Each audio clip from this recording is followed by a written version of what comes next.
Hey guys. I hope you're all doing well and enjoying whatever time of the day it is for you. I just want to put a disclaimer out. I am quite unwell, so I'm a fair bit drugged up on some like cold and flu and those types of medicine, so I'm a little drowsy. I hope that doesn't impact the video too much, but if it does, I'll obviously edit out the really bad bits. But sorry, just once again putting my seat down, my armrests down. So today is just a bit of an easy one because I wanted to get a video out, but I've been absolutely wiped out, so I've not really had the energy to do anything, if I'm being honest. Even going to work at the moment's a bit of a hard yard. I do still go to work while I'm unwell because I work from home, so I'm not infecting or putting anyone else at risk, just in case that was a thought. But I have recently turned 30, and while I haven't had the most exciting life, I have certainly had a few things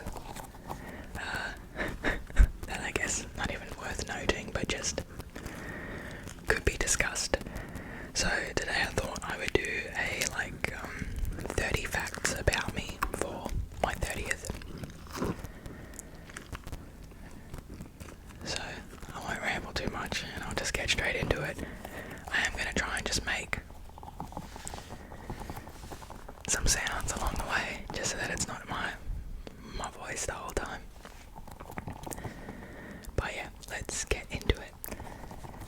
So, fact number 1 is that I am a Gemini. So, Gemini star sign. I was born in June 1996.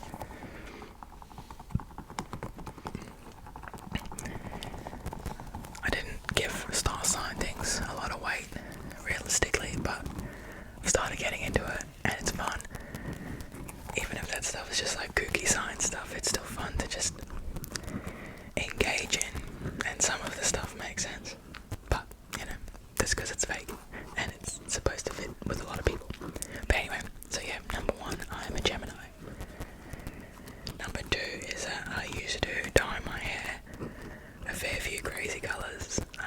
I've dyed my hair pink, like neon bright pink, blue, and like a turquoise green, and I used to just kind of go through those 3 colours.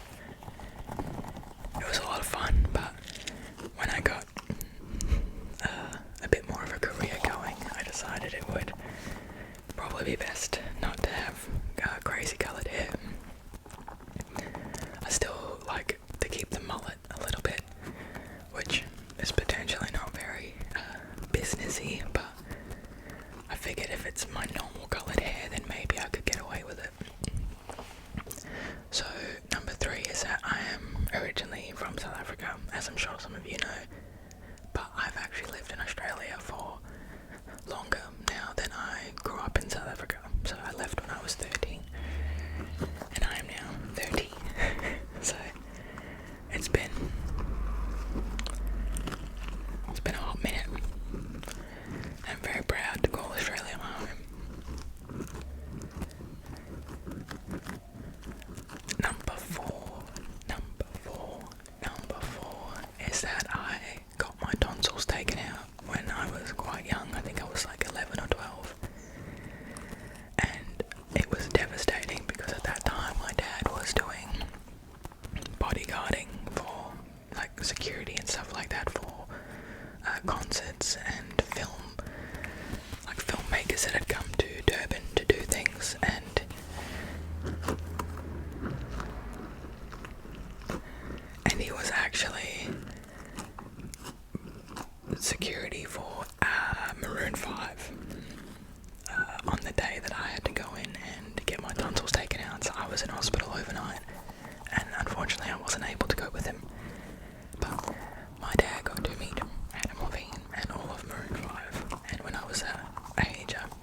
love Maroon 5.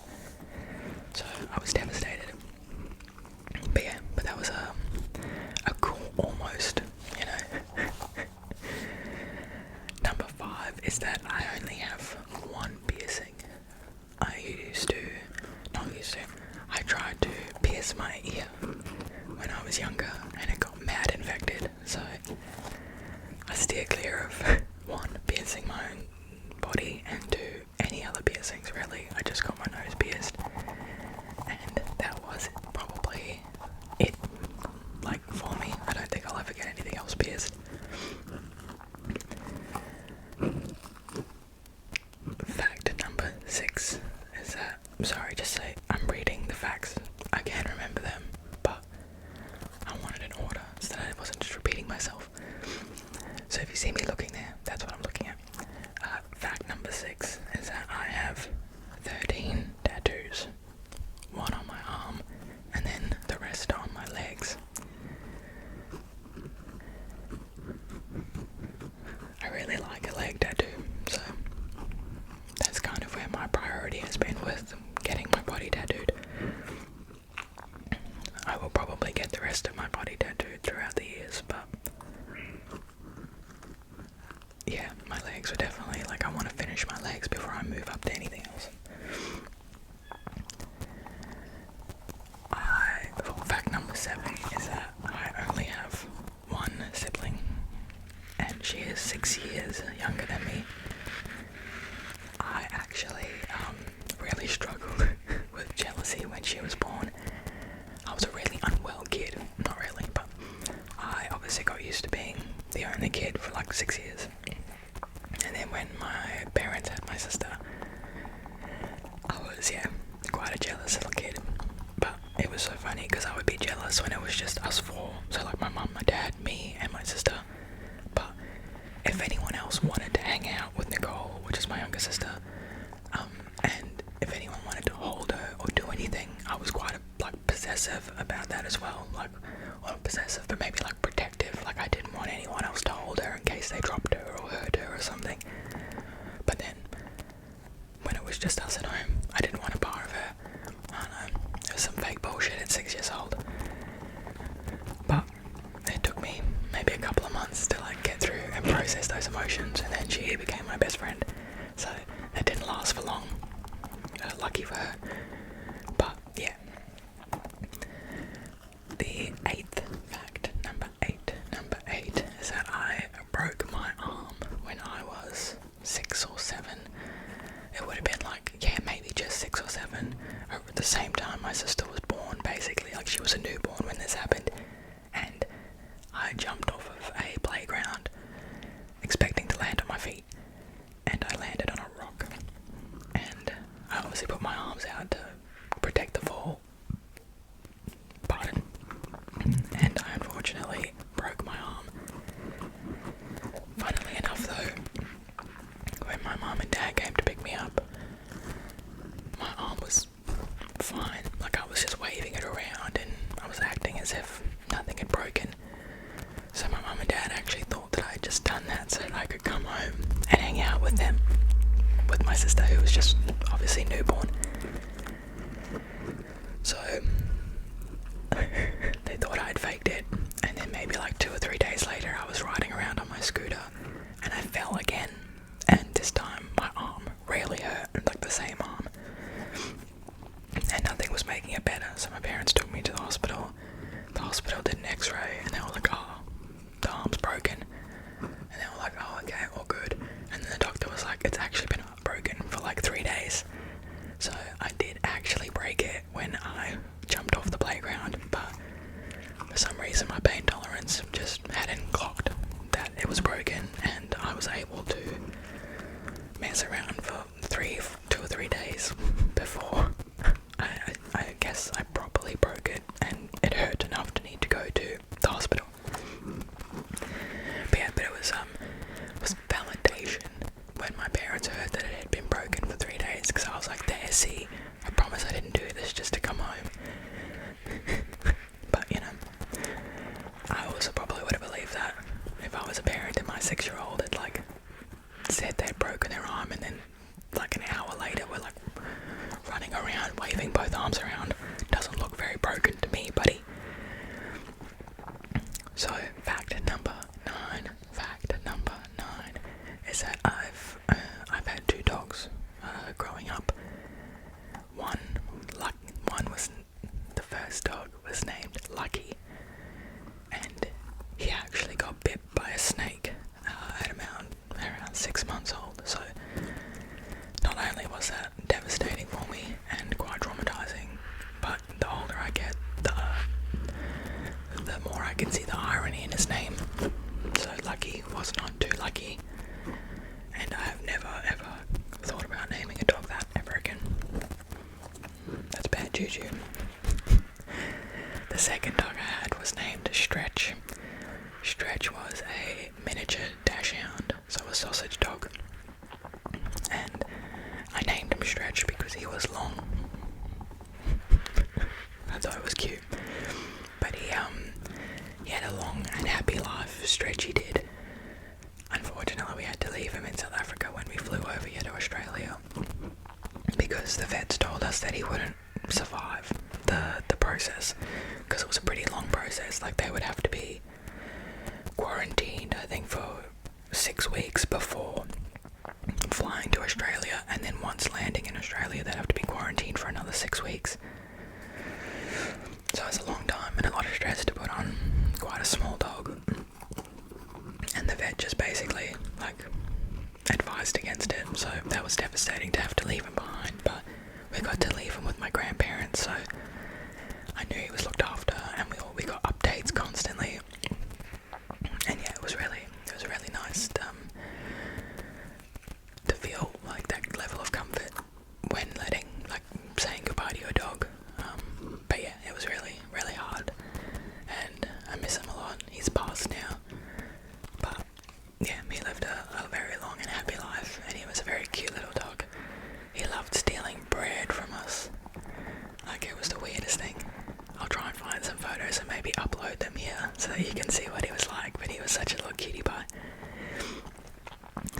I obviously am now a proud dad, or proud fur dad, to Bandit, which is my partner's dog, and she's had him since he was a puppy, and I came along around 6 or 7 or 6 years old, I think. Yeah, so I've been very lucky to be in Mr. Bandit's life for the last 4 years.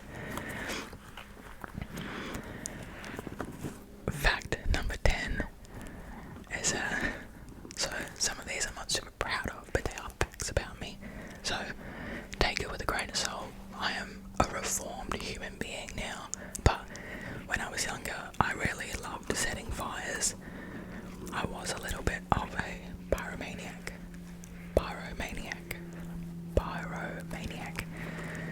I unfortunately set fire to a palm tree and one of my school bathrooms. It was both of them were accidental. Like, I wasn't trying to set fire to things, but I was setting things alight, and I was pretty young, so I didn't really have much of an understanding as to how quick fire can grow and spread. So yeah, just being an idiot, accidentally set 2 pretty substantial things on fire. I only got in trouble for one of them, because the other one they didn't know it was me, which, my bad. But no one was harmed, and there was very minimal damage done, but still not great. I still love fire, but I've obviously got a developed frontal lobe now, so I just use it in controlled ways, like making little fires at home, like that I can just sit around and enjoy. Campfires, that kind of thing. No more risky fire behaviour on my part, especially not in Australia, if I'm being honest. Like, Australia is just a different ball game for fire, because it's such a hot continent, and there have been so many bushfires here that have taken communities out. So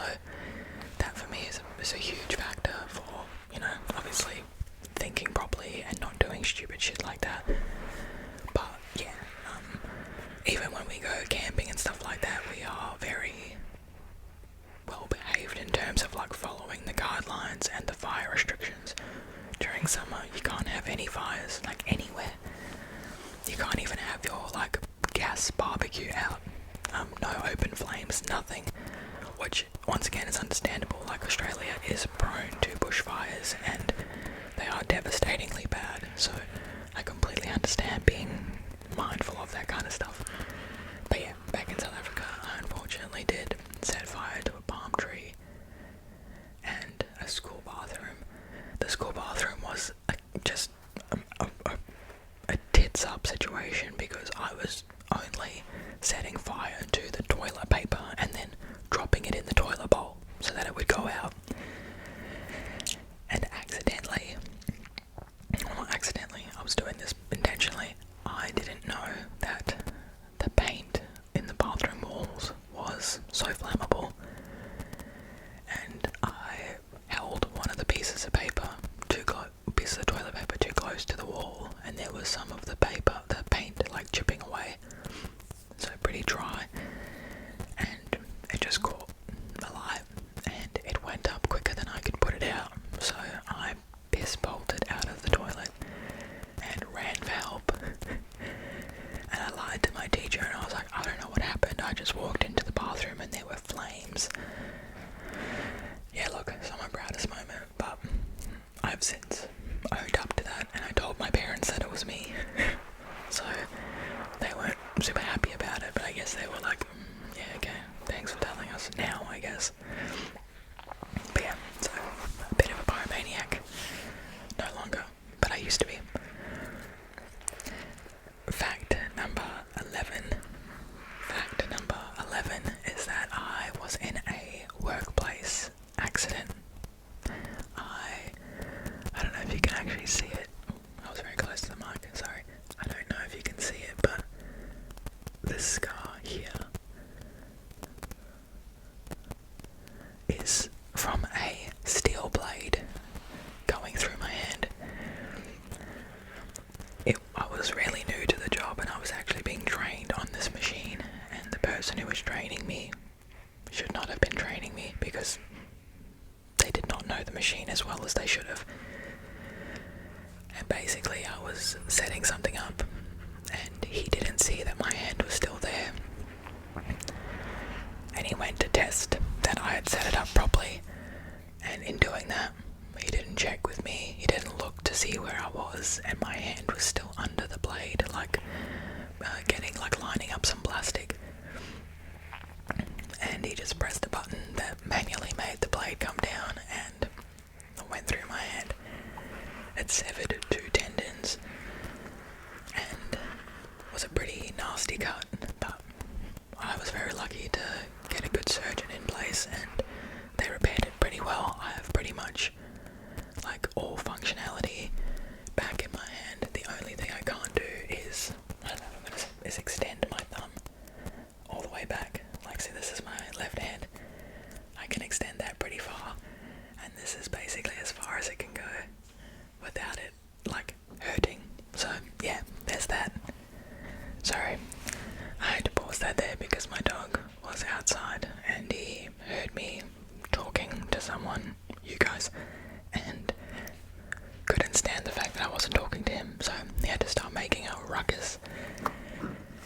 But yeah, so in that workplace incident, it severed my hand. I was actually pretty lucky because I don't know if you can see how close it is to, like, that could have been my thumb. And that's kind of what the surgeon said. They were like, shit, not that this is a good thing, but you're kind of really lucky that it wasn't like a centimetre further because you would have lost your thumb. So that was alright. Well, not alright, but I was happy that that wasn't the outcome, obviously. I ended up needing to do, I think it was like 4 months of like rehabilitation and like recovery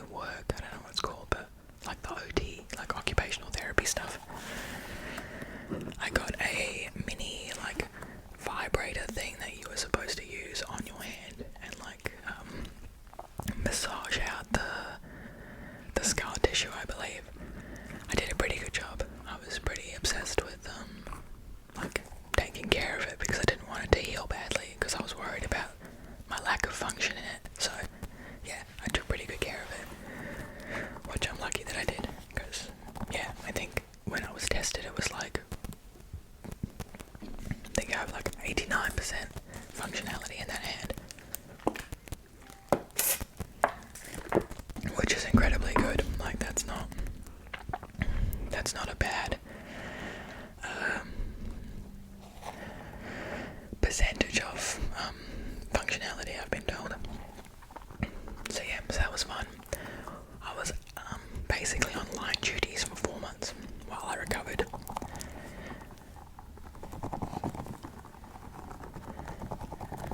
The photos were pretty gnarly. I don't even think I can upload them yet because they're pretty gory. Well, not gory, but obviously it's blood and muscles like coming out of skin, so not great. But if anyone's interested in that, like I could maybe do a bit of a story time on it and show some of the photos and the recovery and all that kind of stuff. But yeah, it was interesting in a way where I learned a few things about my hand muscles, and I learned a few things about like the rehabilitation of certain muscles. My unfortunately, because of the public system that I was going through, it took them like 4 days to actually like surgically fix it, and by that time apparently the tendon had like gone down a little bit. So when they went to do the surgery, they actually had to go down into my arm and try and pull up tendons. I don't know if I'm explaining that very well, but that's kind of what how the surgeon explained it to me. It sounded gross, but I was very thankful that they were able to help. So fact number 12 is that I once had a stalker. I hope I no longer have the stalker. It's been like 5 or 6 years now, so they should be well over me, but yeah, it was basically from the end of high school, so like the last year of high school up until 2016, 2017, and this person was pretty obsessed. Like, they didn't go to my school or anything, and they were a couple years older than me, so they were out of school by the time, like when I was in school, but they would come to my school and hang out in like our quadrant. And once I saw this person hanging out there, and I had to like basically piss bolt home. Like, I freaked out because I had ignored them for like the last 2 months after they had gotten a bit weird and obsessive, because we like started talking, hanging out as friends, and then yeah, things took a turn, as they always do. Well, not as they always do, but in a stalker situation, you would assume it turned out bad because they're now stalking you.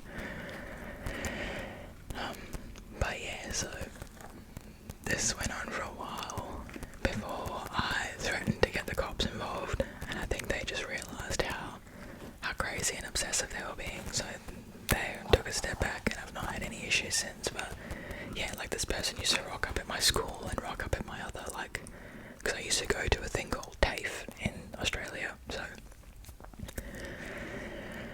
it's kind of like, I don't even know what it would be like in other countries, but it's like your secondary, tertiary, like options. It's like not college, but where you would go and get your trades kind of diplomas and qualifications and things that aren't necessarily degrees. So I got like a diploma in business from my TAFE, which helped me get into university, but it wasn't a degree or anything. So yeah, I'm not too sure what that is in America or the UK or anywhere else, but yeah, in Australia we call it TAFE. So this person basically tracked me down at my school and at my TAFE, and they, yeah, were kind of crazy about it. I remember one day being at TAFE, and I like told my friends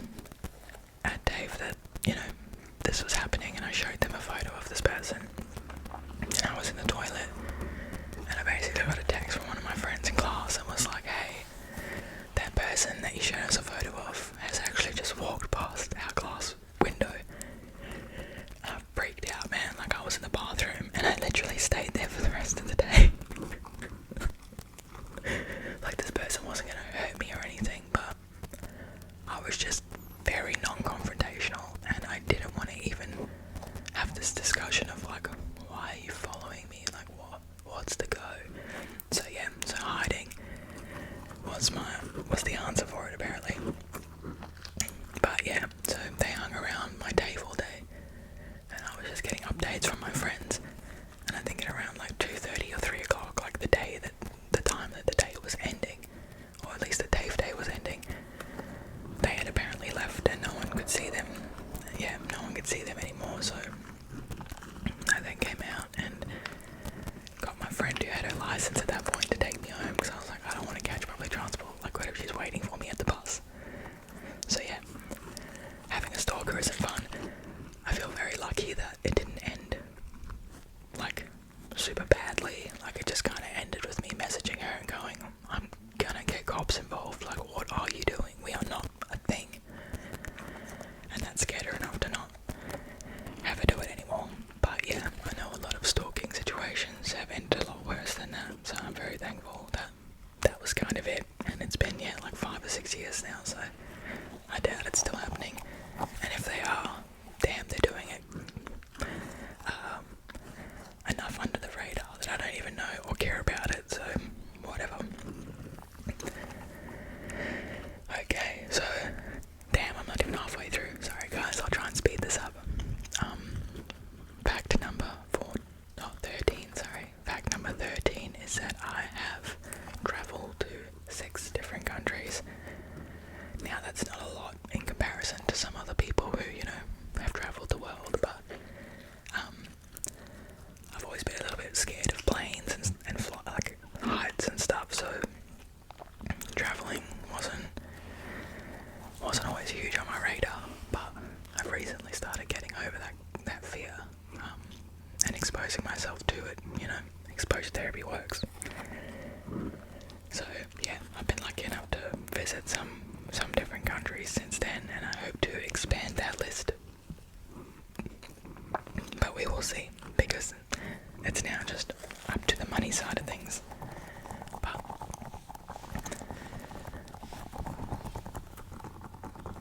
the countries I've travelled to are obviously Australia, because I came here from South Africa, and I guess South Africa can be put on that list, but I haven't travelled to it, I've just travelled it. Amsterdam, I guess the Netherlands, Amsterdam/Netherlands, Scotland, England, and Malaysia.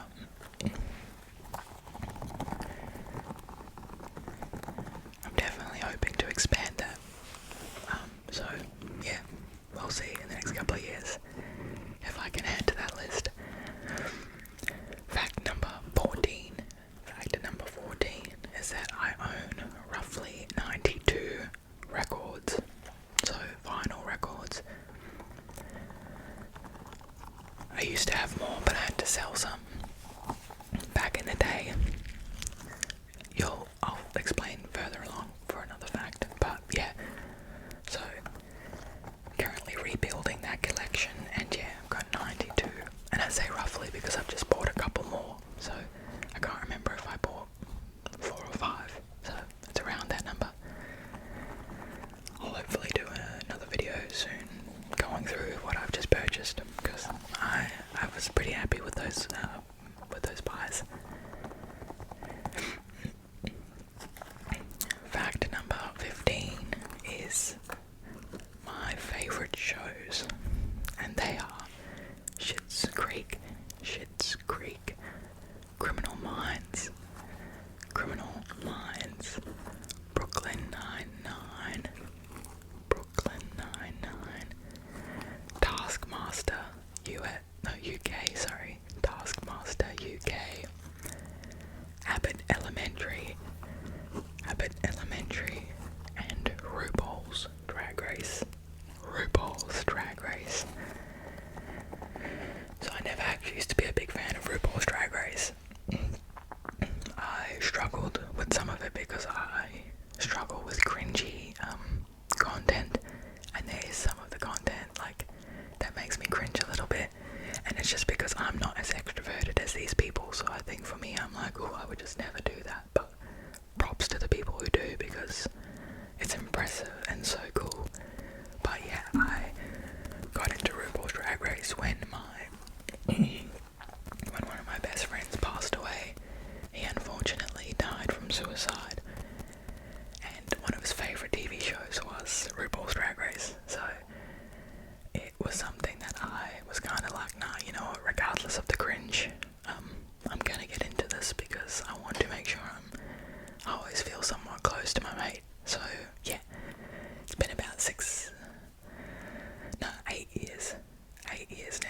7, sorry. It's coming up to 8, but it's been 7 years now, and for the 7 years I've been a die-hard RuPaul's Drag Race fan, and it's actually been really good. I really like it. I really like the messages that they try to spread. I myself am a part of the queer community, so, you know, I'm sorry if that ruffles some feathers, but it is what it is. And I hope, you know, it doesn't piss anyone off, because I'm certainly not trying to. But yeah, it's an important part of me, so I definitely want to own that and be proud of it. And I think losing my mate kind of forced me to be a bit more proud about that kind of stuff. So yeah, it's a bit of a bittersweet thing, but there's been some really positive outcomes from a really devastating and sad thing. But yeah, so fact number 16 is that I have seen a great white shark up close and personal, and it was bloody freaking scary, guys. They are massive, massive creatures, and obviously very misunderstood. Like, I think people are very scared of them because they are very scary, but they're actually, like, in comparison to the other sharks in the ocean, they're kind of a lot more gentle than I think what people assume. Yeah, I don't know. Like, obviously everyone has their own experiences with shark or what, like marine life and stuff like that, but from what I saw, yeah, it wasn't as vicious and scary as I assumed it would be. It's still scary, just like being up close to something that could end your life, that, you know, in a moment. But yeah, it was good seeing the shark in its natural environment and habitat, and just doing its own thing. But yeah, it was like in the cage, like cage diving type of stuff, and we weren't fully submerged. We were like half out, half in. So if we went underwater, we could see the shark around us, but it didn't come up to us or anything like that. So yeah, maybe not as scary as people who get closer to the sharks, but it was a wonderful experience and definitely changed my perception of sharks, and specifically great white sharks. Number 17 is that I once had a black mamba snake slither up my leg. So I was around 7 years old, and I was camping with my auntie and her partner at the time, her husband at the time, and we were, I believe, in Mozambique in South Africa, and, well, not South Africa, but the bordering country of South Africa, and we were walking to the toilet at night because I needed to go to the toilet, and as we were walking, my auntie who was taking me to the toilet was kind of like, "Ooh, stop." So I stopped, and she was like, "Alright, don't move, don't freak out." Obviously at 7 years old, you're kind of like, well, that kind of shit's gonna make me freak out, man. So she calmly explained that there was a snake, like, around my foot. Pardon me. It hadn't slithered up yet, it hadn't even made contact with me, but I had basically stepped right in the middle of its little coil, and I just stood still because I wasn't going to outrun it, and my auntie was like, you know, calmly talking me through it, and the snake was interested by me, so it started slithering up my shoe and my trackies, and when it started doing that, I could feel the pressure of it, like, on my leg, so I needed to piss, and it scared the piss out of me, so unfortunately I pissed my pants. But I think it scared the snake off, because once I had, like, fully pissed myself, the snake just unslithered and went away. So not that I'm super proud of the fact that I pissed my pants at, like, a young age. I think it saved my life. I don't know if anyone knows much about black mambas, but green and black mambas in South Africa are pretty deadly. I don't know is more deadly than a black mamba, but both of them are not snakes you want to mess around with. So yeah, I felt pretty lucky to come out of that unscathed with only some wet underwear. That's an L I will take any day. Fact number 18. Number 18 is that I am a huge advocate for mental health awareness and also for the LGBTQIA plus community. I participate in charity walks, runs, and events to raise awareness around mental health and lives lost to suicide, as well as the impact that stigma and bigotry has on the LGBTQI community.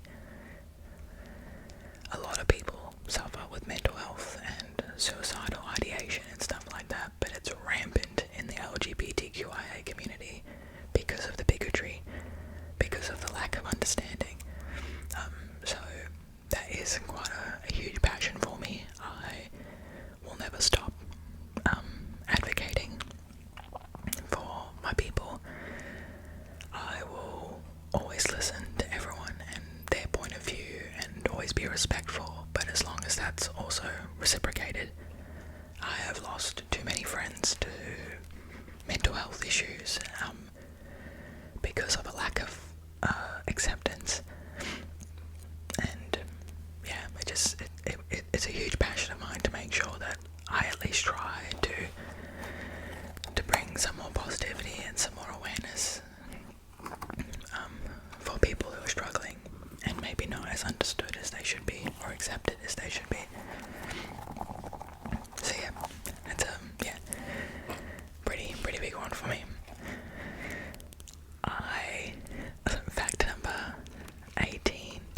Fact number 19. Sorry, getting lost here.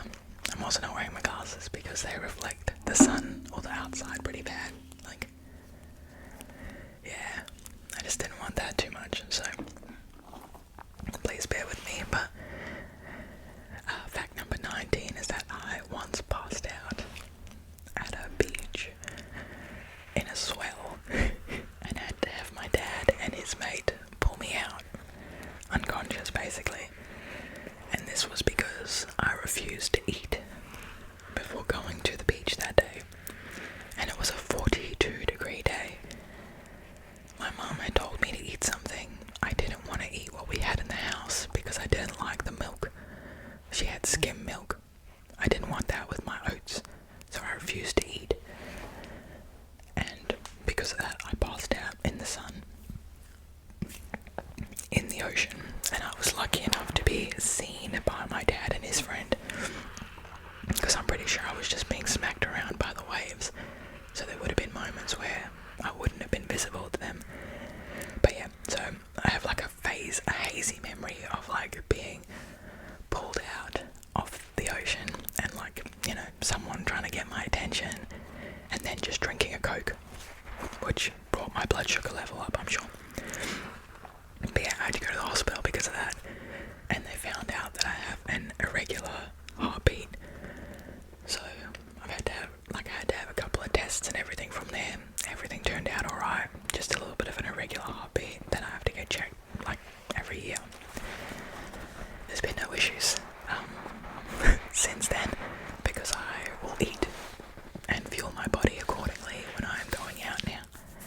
But yeah, I used to be a pretty dumb kid, guys.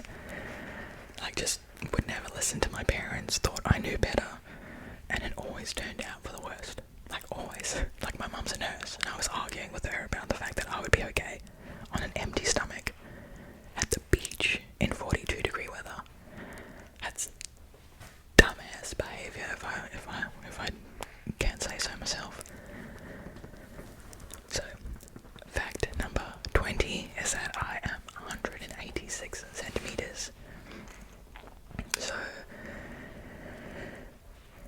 yeah, I think last time I measured myself it was 186. I used to think I was 190 because someone measured me once and they measured me wrong. So I was stoked about being that tall, but I'm not that tall. So I believe I only hit like 6'1" or something like that. But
doesn't just, don't get me wrong, he has rapped about some random shit, like Fack. Fack is such a weird song, one of my favourites, but such a weird song.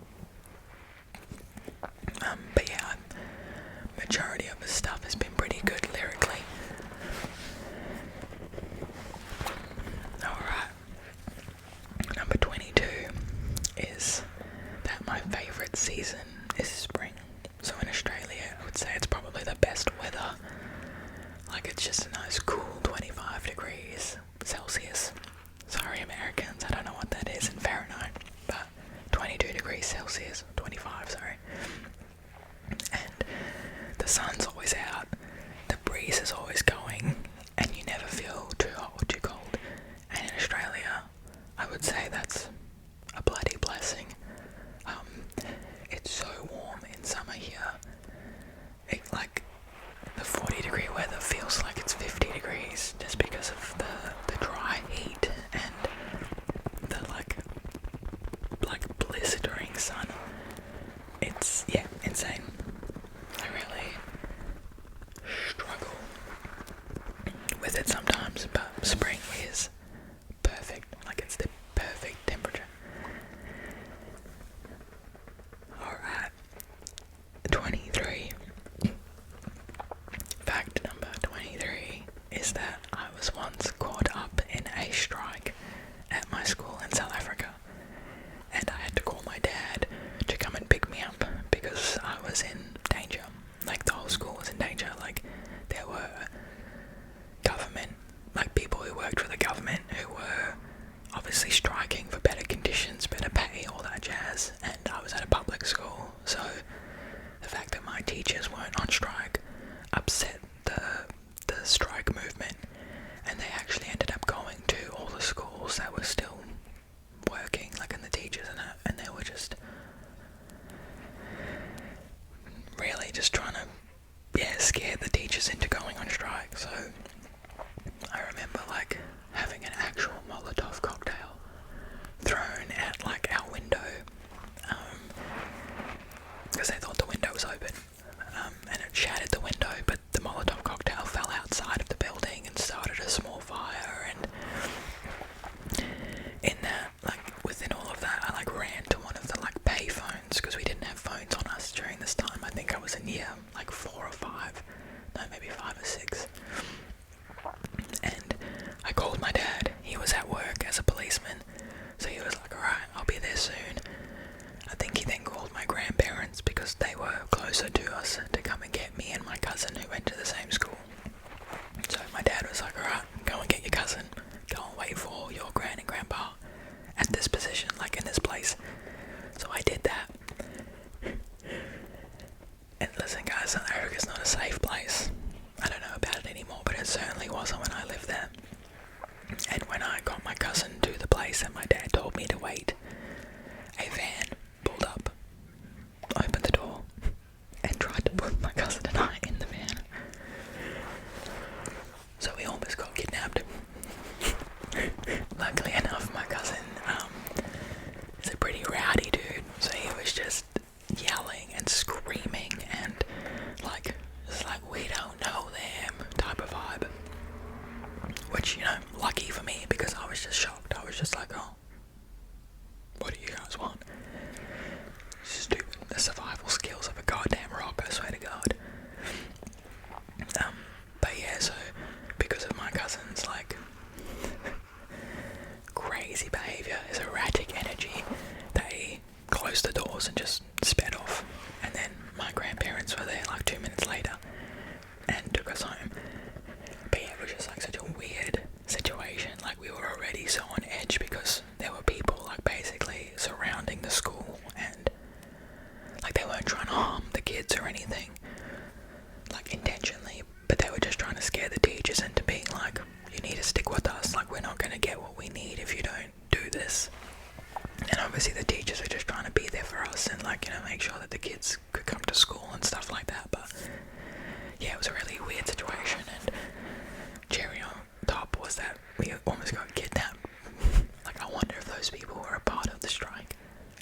utilise that opportunity to potentially take someone. But yeah, it was a really weird situation. Luckily enough, we were all safe, but definitely a weird story to tell people. I sometimes look back and I'll tell that story like as a funny ha, and the people around me will just be like, "Are you okay?" And I'm like, "Yeah, man. Like, it's fun. It was a bonding experience for my cousin and I." And then yeah, they're all just like, "You need therapy." I'm like, not for that, guys. But yeah. So that was a fun one. Fact number 24 is that I can speak some Zulu and some Afrikaans. So I'm definitely not as fluent as I used to be, but I can still say a couple of sentences and have a pretty small conversation in Zulu and Afrikaans. And I can understand a lot. So I might not be able to respond in a very fluent manner, but I can certainly understand when someone's talking shit about me or talking about something that I'm interested in. So that's pretty cool. I definitely wouldn't call myself bilingual because, yeah, I'm not fluent enough to say I'm bilingual, but I'm currently trying to relearn. Afrikaans is not really something I want to relearn because it's not a very worldly language. Like, it's not like Afrikaans is known in a lot of different places. Like, Mandarin is probably the best language to learn. Like, if you want to be able to be understood in the most countries as possible, but Afrikaans is pretty close to Dutch, so I'm actually just trying to learn a bit of Dutch. I used to learn German, but I just wasn't really into it, although it's also very similar to Afrikaans, but Dutch is closer to Afrikaans than German is, because I'm pretty sure Afrikaans is just South Africa's version of the Dutch language. So yeah, not fluent, but I can speak a little bit of Zulu and Afrikaans, and I can understand more of it than I can speak. So fact number 25 is that I am a part of a monthly book and movie club. I recently also joined a choir group in my area, which is maybe a little bit different than what people expect me to do, but I really enjoy singing, and I really enjoy playing the drums, so I thought it would be a nice way to just kind of enter a low stakes type of music journey without being too anxious about it. I don't really like being on the forefront or at the front of anything, so a choir is a good thing because I can just stand in the back and then do my little baritone kind of sounds without being even seen, so that's cool. But yeah, the movie and the book clubs are pretty fun too. I struggled a little bit with the book club because there's a lot of books that I'm really not interested in that we read, but I try my best and I engage when I can. But the movie club has been pretty fun. That's definitely more up my alley of interests, so easier to engage and participate in. But I'm definitely trying with the book side of things. I have a very niche interest in books, and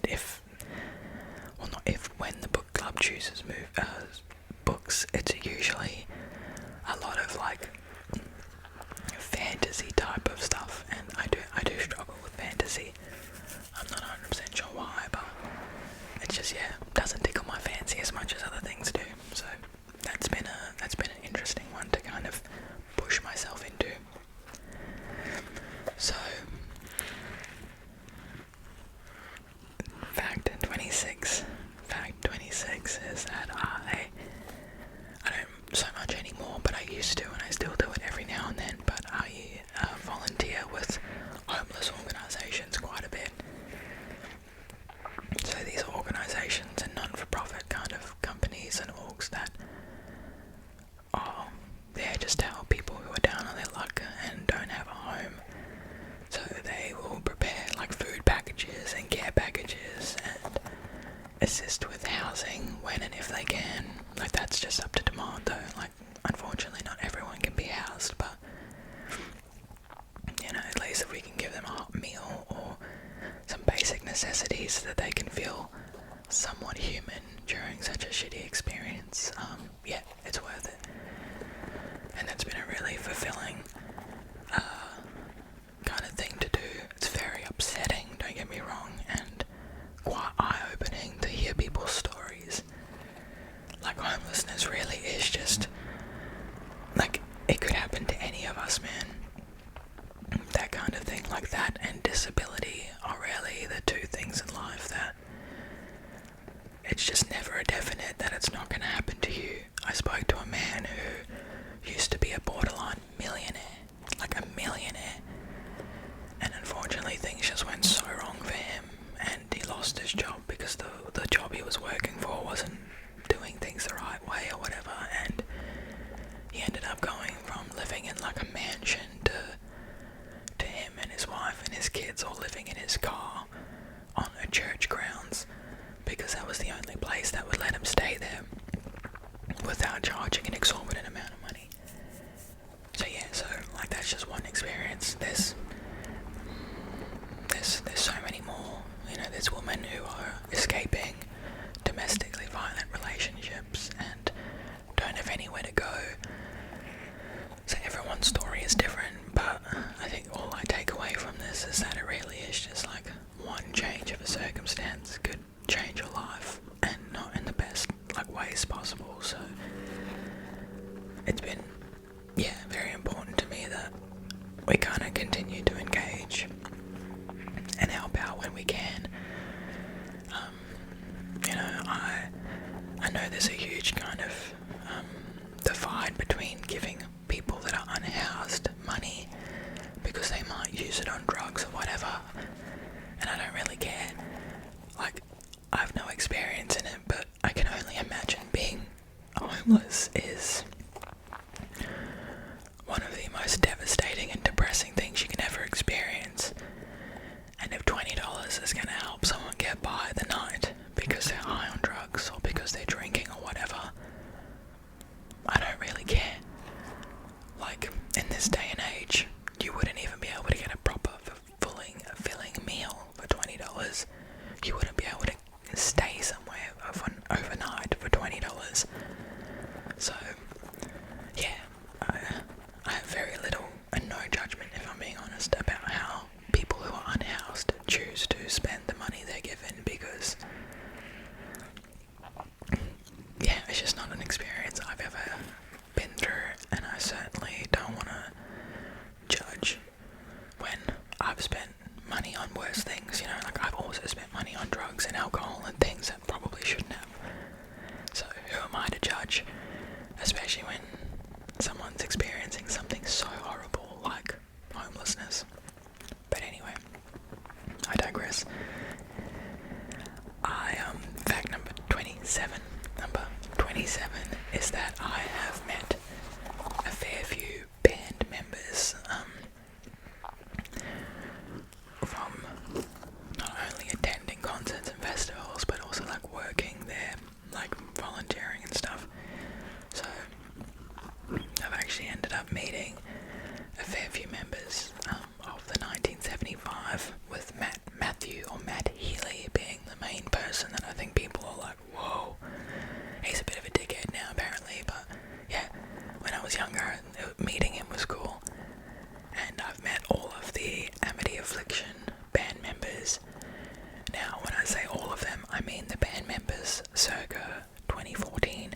So, I think it was Aaron Stringer, Ryan Burt, Troy Brady, and Joel Birch.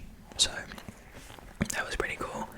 And I absolutely love the Amity Affliction. So, that was like a really awesome moment for me. And this is a little bit of a braggy fact, but I worked really hard, I guess, to get to a position where I could meet them and where I didn't have to feel like just like a bubbling, like stalky fan. Like I got to meet them in very natural ways, you know, like being working on the door and selling tickets and stuff like that.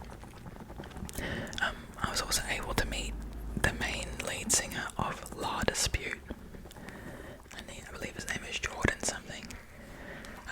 And also Pianos Become the Teeth, which are two, like, I don't even know what you would call them, like what the genre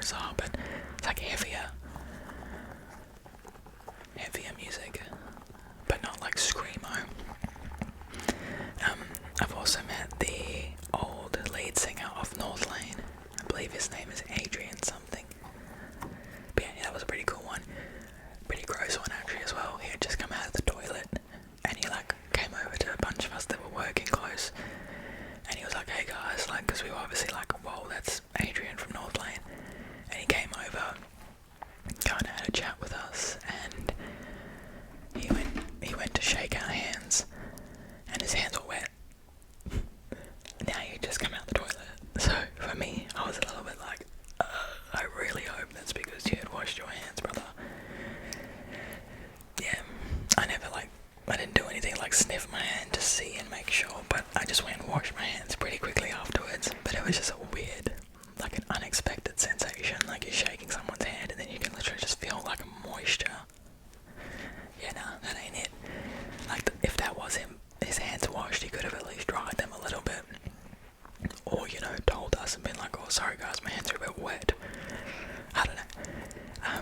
I've also managed to meet some drag queens that have come to Western Australia, which has been awesome. So I've met Trixie Mattel, who was on season 7 of RuPaul's Drag Race, and then I'm pretty sure All Stars 3. Pardon me.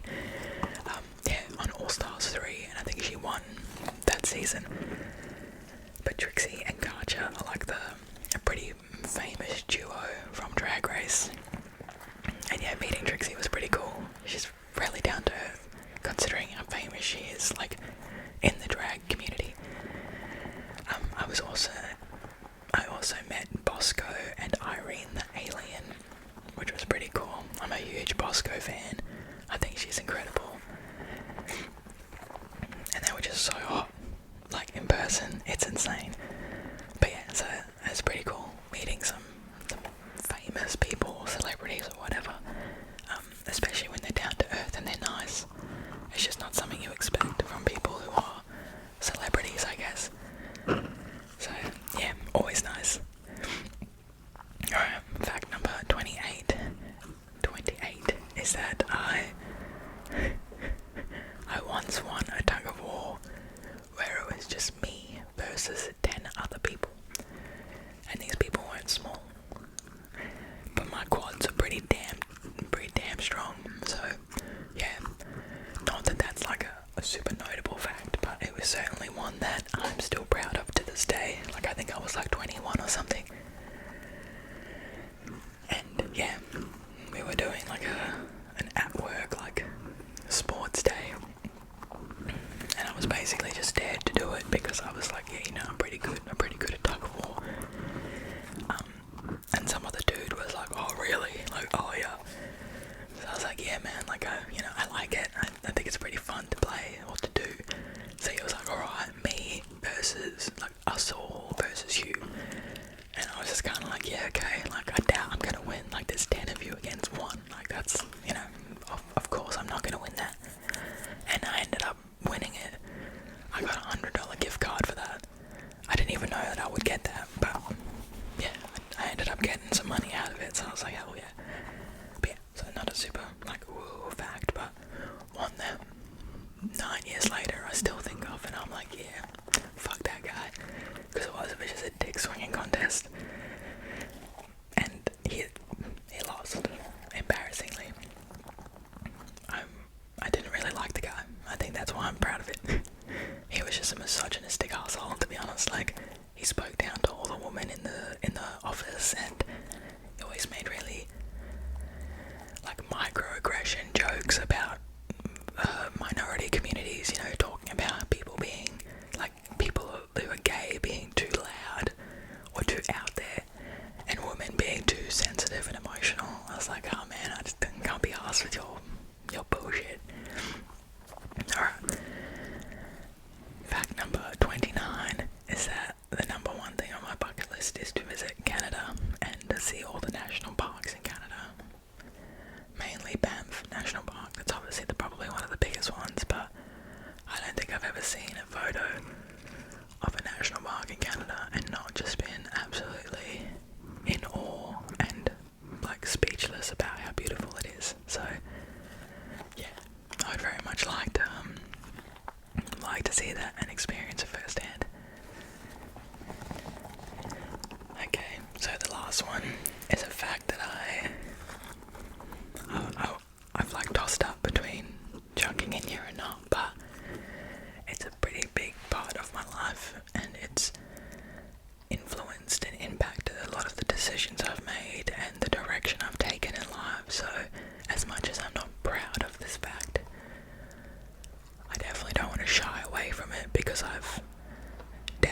used it as a growing opportunity. But basically,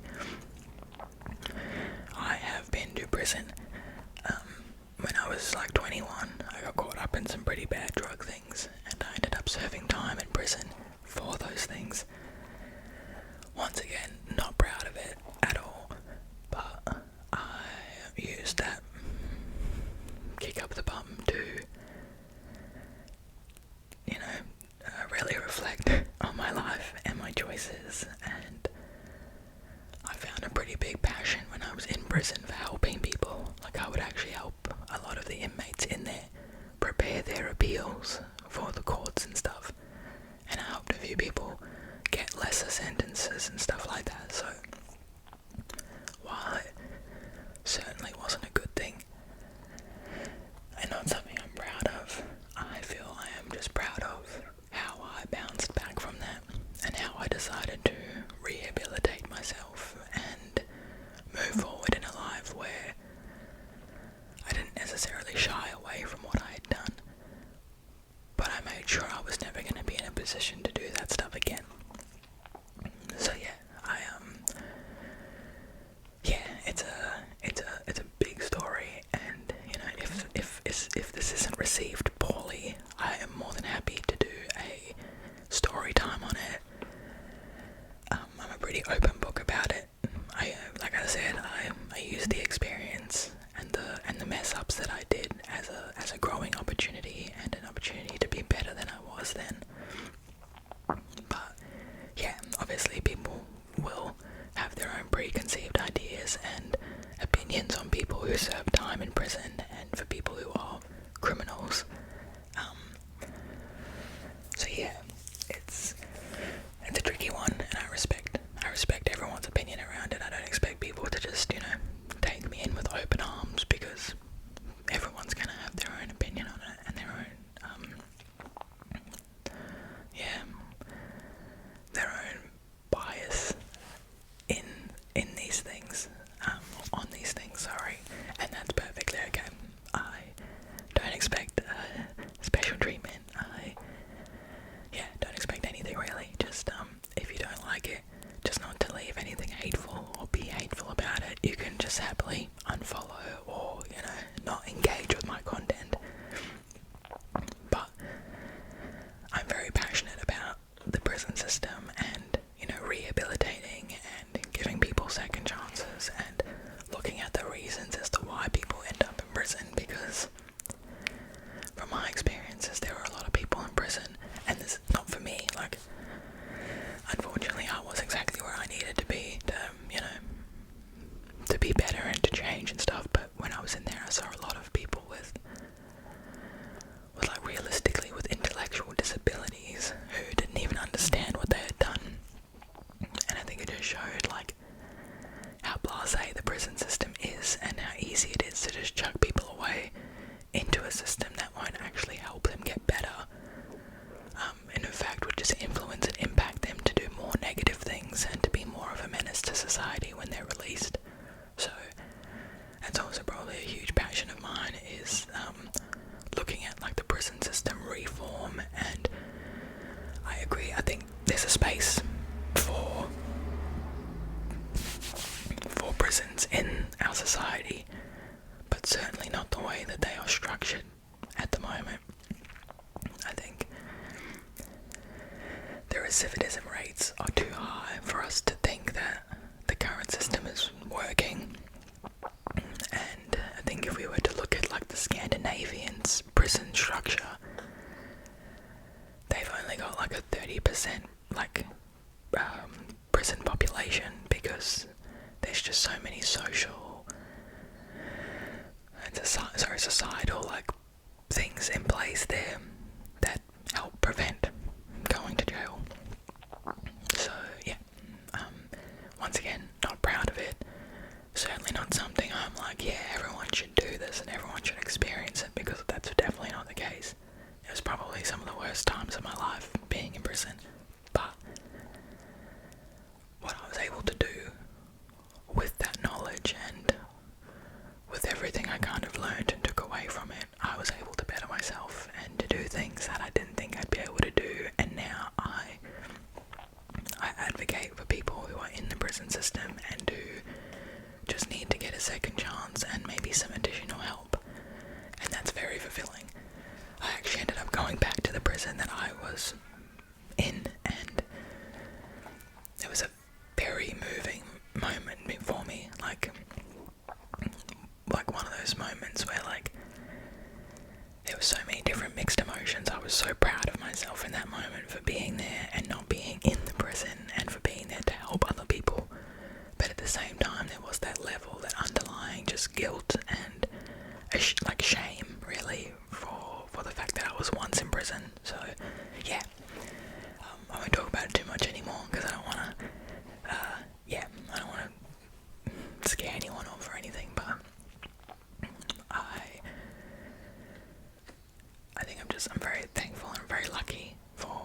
comparison to what I used to be in some ways. And I feel honoured and privileged to be here and to kind of share these stories. So yeah, this is probably a very long video, and I do apologise for that. I hope you guys were able to enjoy some of it, or all of it. That would be cool too.